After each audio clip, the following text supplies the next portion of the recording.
السلام عليكم الزول في الله وانا مرحبا بكم ديما مع وصفات نادية. ان شاء الله الفيديو ديالي يلقاكم كامل بخير يا رب. اليوم ان شاء الله راح نشارك معاكم وصفة خفيفة، وصفة صيفية، البطاطا في لاكوكوط. تحضريها بالخف في 10 دقائق، تكون واجدة وبنينة بزاف بمكونات بسيطة.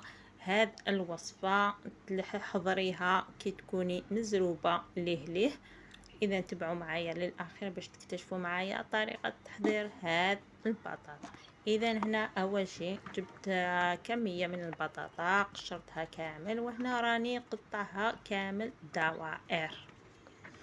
اذا هاد البطاطا تجي هكذا بنينه بزاف وتجي معسله، يعني غير بمقادير بسيطه موجوده في كل بيت. اذا هنا واش راح ندير؟ هنا جبت لاكوكوط، درت ملعقه تاع الزبده، ضفت شويه كميه تاع الزيت، كميه مليحه تاع الزيت. هنا عندي نصف صدر تاع الدجاج، قطعته هكذا قطع صغيره. هنا خليته يتقلى هكذا مليح في الزيت والزبده هكذا حتى يطلق كامل البنه ديالو هذيك الزيت. ومن بعد راح ندير البطاطا. اذا هنا راح نقلي البطاطا ديالي مليح مع الدجاج هكذا بهذه الطريقه. هنا البطاطا ديالكم كي تقليوها هكذا في الزيت والزبده راح تجي فيه هذاك الذوق تاع الفريت، يعني كأنها بطاطا مقليه. هنا ضفت الملح وضفت كميه مليحه من الثوم. اذا هنا راح نبقى غير نحرك في البطاطا ديالي بهذه الطريقه، نخليها يعني تقلى مليح.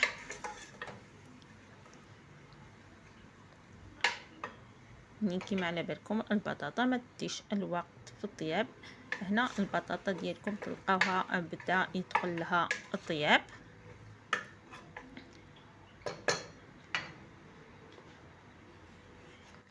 وهنا راح نضيف التوابل. هنا ضفت الكركم، وراح نضيف فلفل عكري وفلفل كحل، وراح نزيد نقلي البطاطا ديالي مع التوابل بهذه الطريقه. وراح نضيف معاها فلفل الحار، اللي يحب الحار يدير، اللي ما يحبش ما يديرش.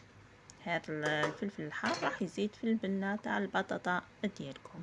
وهنا راح نمرق غير بنصف فنجان تاع الماء، يعني ما نكثرش الماء. هنا نحب البطاطا ديالي تجي مجمره.